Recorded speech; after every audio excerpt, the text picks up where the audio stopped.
speaker, we have the esteemed Corey Graham, who has done many speeches and is very, very good at this. So if you would come on up here today.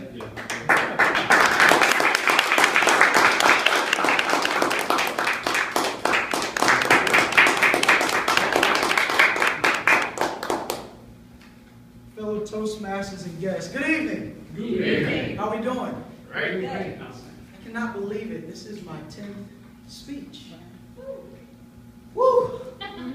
If I had a song I could play to tell you how happy I am that I made it to 10 speeches, well, instead of me singing, hey,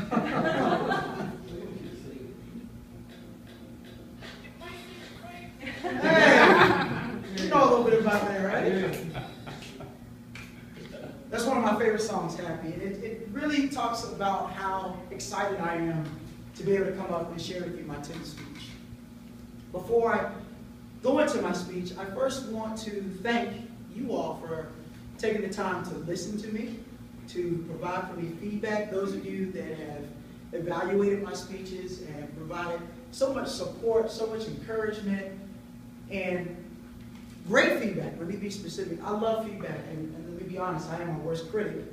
So I have to try to remember to embrace the positive instead of focusing so heavily on the growth opportunities. But tonight, my speech is called, You Can't Tell a Story from the Sideline. You can't tell a story from the sideline because you're not doing anything. There's not a whole lot that happens from the sideline. And it speaks to my experience being a part of Toastmasters. I first joined Toastmasters several years ago when I was working with Qctm. It started with one speech. It was a very easy speech for me because I was talking about myself. So I was quite comfortable. Last time I checked, I think I was quite familiar with who I was. So I was able to share stories about that. But I never did another speech after that. I never spoke again. In fact, I lost contact with Toastmasters. When I left the job, several years had passed. I was on the sideline. Because I wanted to grow, I wanted to change, I wanted to improve professionally, financially, spiritually, but I was on the sideline. How can I grow from the sideline? I said I wanted to be a member of Toastmasters. I paid my money. I was cheap, so $40 at the moment was a stretch. But I did nothing after that. I didn't move forward. Fast forward, October of 2013. I found out about Queen City Toastmasters, and I told myself, if I'm going to do this, I'm going to have to do this. I can't pay my money and just sit on the sideline. I can't come here and just be another person, a part of the group. I can't just sit here and not get in the game. Numerous other unforeseeable events occurred. Got sick, kidney stones, flu, you name it. Got in the way of keeping me from taking the opportunity to come up and speak. But I told myself, when I found out my wife was pregnant with our first child, who was due in a few weeks, I said, I'm going to finish my 10 speeches before he gets here. I'm going to go up and do every speech I possibly can. I'm going to jump in. When I found out tonight, David said, Corey, are you ready to speak? I said, I have to. Whether I'm ready or not. Was it convenient? It had to be done. I wouldn't be able to stand up here before you today and tell you it's my 10th speech if I didn't get off the sideline. Many of you remember the movie, Remember the Titans. We all remember that movie. It's a great movie. One particular part that stands out to me, before they went to Gettysburg College for a training camp, players are boarding the bus, and as you know, this is a very critical time in history during the Civil Rights Movement. So they were segregated, the blacks on one bus, the whites on the other. Coach Boone, played by Denzel Washington, he didn't like it.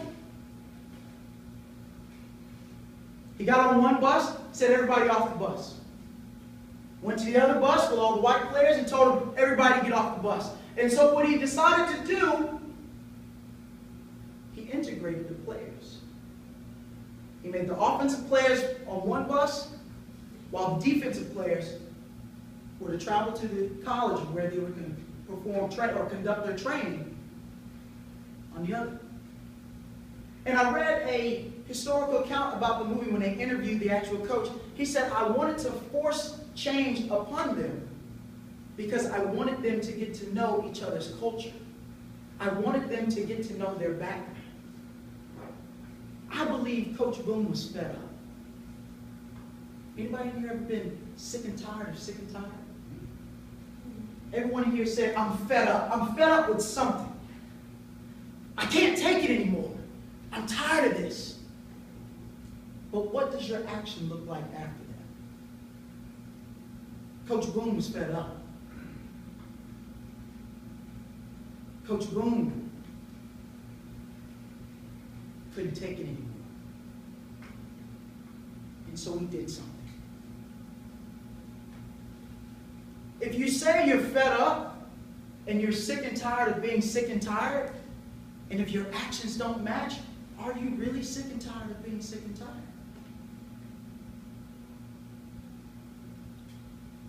What I think Coach Boone did was that he impressed upon his players a sense of discomfort.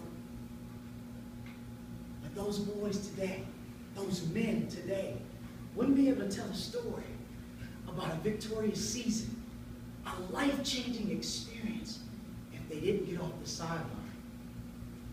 They got off the sideline because they embraced discomfort. They embraced uncertainty. I believe is what contributed to the season that they had.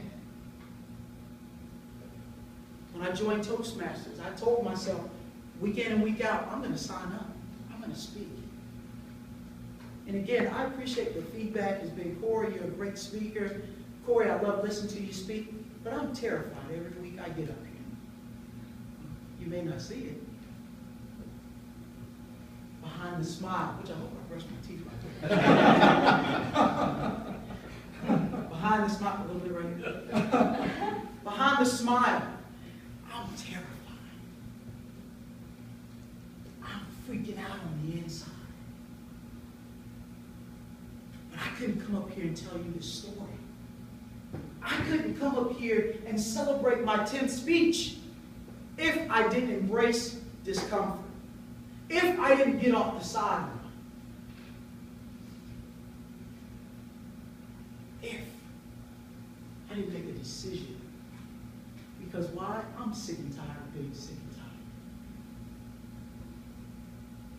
Many days I go home and complain about this is not right, this is not right, this is not right. And it's all about me, let me be honest. But none of those things will change until I do something about it.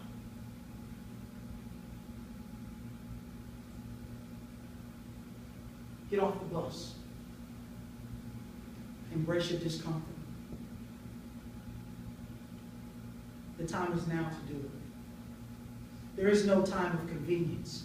There is no time where it makes sense. It's just time to do it. Every time that paper goes around and there's a slot to speak, put your name there. Even if there isn't a spot, put your name down there anyway. Find a spot. Because if I'm going to grow, if I'm going to get better, I've got to do whatever it takes to be not all that I can be, not just for me, but for my son. How can I tell him a story if I'm still on the sideline? How can I challenge him? How can I inspire him if I don't get off the bus? This speech is not for me. This speech is for him. 5, 10, 15 years from now. Because I know this is an opportunity to do far much more than I've ever experienced because I got off the bus. If you want to tell a story, get off the side.